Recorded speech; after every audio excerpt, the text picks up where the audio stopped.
On the 30th of October 1984, Indira Gandhi addressed a rally at Bhubaneswar. It was her third for the day, campaigning for the general election scheduled to take place the following year.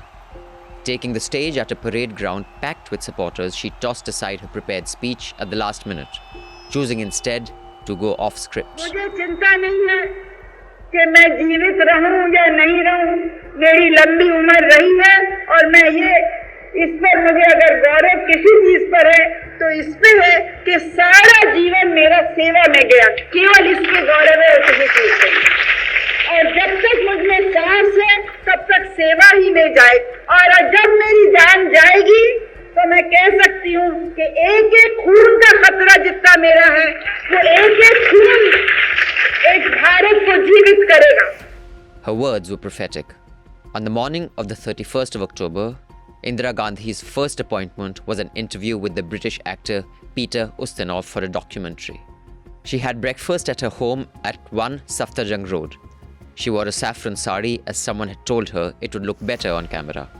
For the same reason, she didn't wear the bulletproof vest that she otherwise wore every day since Operation Blue Star.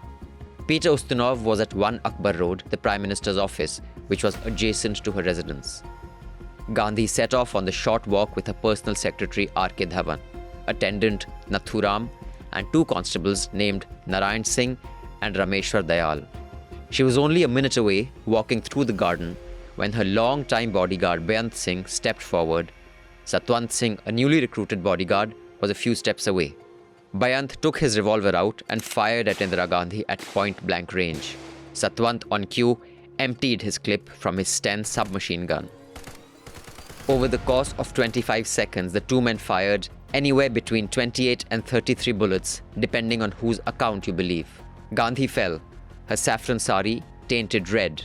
Dayal was shot in the thigh. Beant and Satwant dropped their weapons and were restrained by Narayan Singh and a group of commandos who ran towards them. It was 9:18 a.m. Gandhi was bundled into a white ambassador car and rushed to All India Institute of Medical Sciences in Delhi. Her daughter-in-law Sonia Gandhi was with her, having come running when she heard the shots.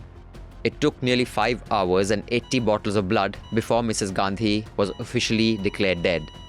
The BBC was the first to announce the shooting and death of Indira Gandhi. The world's largest democracy died today. Rajiv, her son, heard this announcement while waiting for a helicopter to take him back to Delhi from Bengal.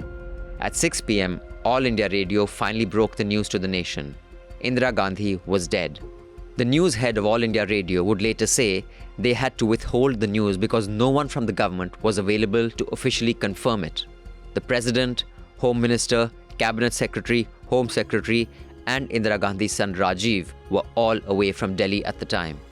At 6:30 p.m., 10 hours after his mother was shot, Rajiv Gandhi was sworn in as Prime Minister of India. Sometime after 11 p.m. that night, he addressed the nation on All India Radio. Indira Gandhi, India's Prime Minister, has been assassinated. She was mother not only to me, but to the whole nation. She served the Indian people to the last drop of her blood. The nation has placed a great responsibility on me by asking me to head the government. In the days to follow, the world's leaders descended on Delhi to attend Gandhi's funeral. Over 3,300 Sikhs would be murdered in retribution. These were the government's estimates, though independent sources span them between 8,000 and 17,000, depending on whom you ask. By the end of the month, the psychological alienation of the Sikh community would be complete. The next decade, a direct consequence of this injustice, would be a darker chapter in the history of Punjab and the history of India. I'm your host, Abhinandan Sekhre. This is part 2 of Let's Talk About Punjab. We regret to announce the death of the Prime Minister, Mrs. Indira Gandhi. The army action that took place last June up in the Punjab, which Indira Gandhi ordered as Prime Minister, was very controversial. They were Sikhs taking revenge for the invasion of their temple. Certainly it will lead to very great upheaval, and a great deal of violence might well flow. Tonight, mobs of Hindus have been attacking Sikhs in cities throughout the subcontinent. चारों तरफ धुआं लग रहा था. पता लग रहा था कि भाई जो ट्रेनों में, ट्रकों में, बसों में सफर कर रहे सरदार उनको मार रहे.